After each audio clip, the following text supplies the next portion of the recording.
We knew we wanted someone very close to Patsy to give her tribute tonight, and we can't get any closer than Greg Holmes, Patsy's friend and life partner for over 30 years.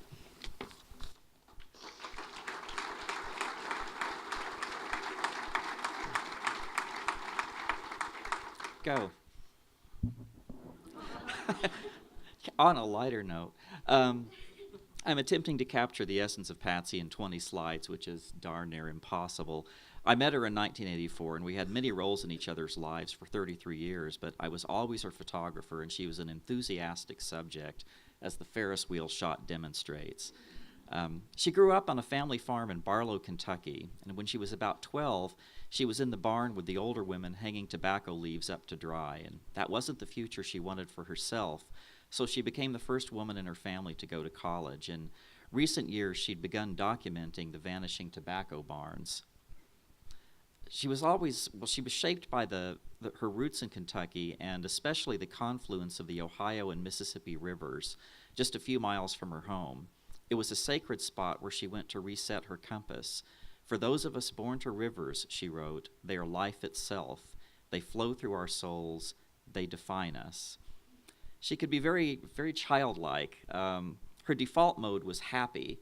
Over the decades in Hutchinson, she developed a huge assortment of friends and people who felt as if they knew her through Radio Kansas, her articles, her blogs, and social media. She had many, many passions, including Christmas. The tree had 10,000 lights, and some years it had to be guy-wired to the wall. And there was much cursing. It would take her about 8 weeks to decorate for Christmas every year, and then of course she had to have a big Christmas party for everyone to come over and enjoy it. For a lot of people, it wasn't Christmas until they'd seen the tree. Going along with that, she liked stars. She always had stars on the wall. She loved to wear stars. She had star brooches. Her friends scouted Christmas star ornaments for her, and so it was very fitting that she eventually worked at the Cosmosphere doing public relations, where of course people strove for the stars. And she liked lace, embroidery, and anything made more lovingly than perhaps we generally see today. She was particularly fond of doilies and thought of them as exemplifying the care that used to go into the making of things for everyday life. I often told her that coasters could be had very cheaply at Walmart. She was a fan of the written word. She treasured it. She saved every card or letter she ever received, and she penned several handwritten notes each week. She created a website, Words by Hand, which is still up, and showcases scraps of writing from everyday life, recipes, protest signs, even the pink while you were out messages.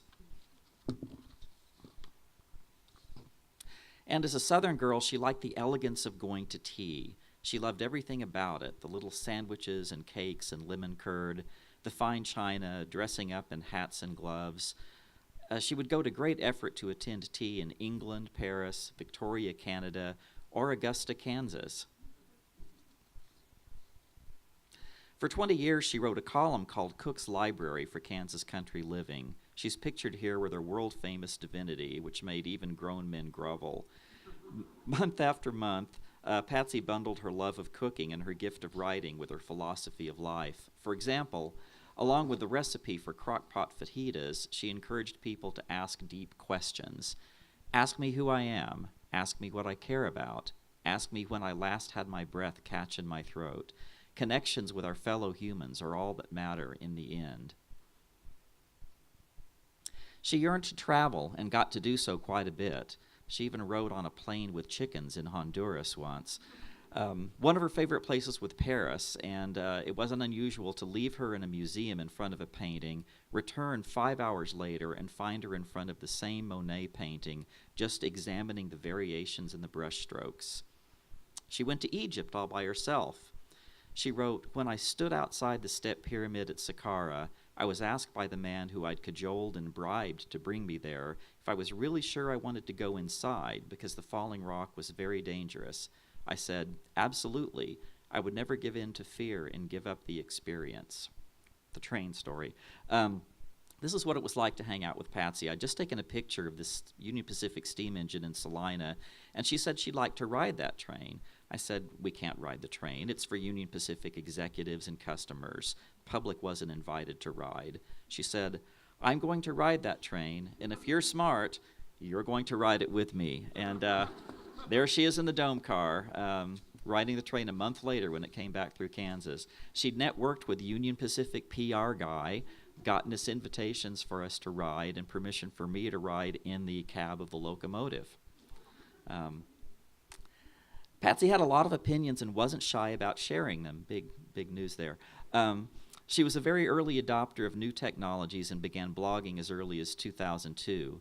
Years ago, she came up with Patsy's Rules for Living. She had a deep sense of black and white, right and wrong, and as many of you know, she was a fervent defender of equal rights. And she was the most self-actualized person I've known. Her dream, she sometimes said, was, "I just want to be paid for being Patsy," and that was exactly the life she ultimately created, working as a freelance journalist and social media consultant. This pre-adapted her for the next big jump, which was running for political office. Patsy was just on fire. She worked her butt off. She found some great companions on the campaign trail who put a lot of hard work into it, put all of her media and public relations skills to work, and won the right to represent the people of Hutchinson's 102nd District. It was her greatest honor, and she absolutely loved the job. In the final months of her life, Patsy was happy, albeit stressed that whether she pressed yay or nay, somebody wasn't getting what they wanted. She was helping people she cared about and working to bring different sides together for the common good. She found she had a gift for the political life, and she was already thinking about the future. Patsy would have been overwhelmed by the response to her passing, not only by her friends, but the community, so many people. And she would regard Talk20 as a legacy to be very proud of. And at this point, I'm sure she'd say, "You are the presenters. You, all of you, are the listeners. All of you are the community builders in your everyday lives. Thank you."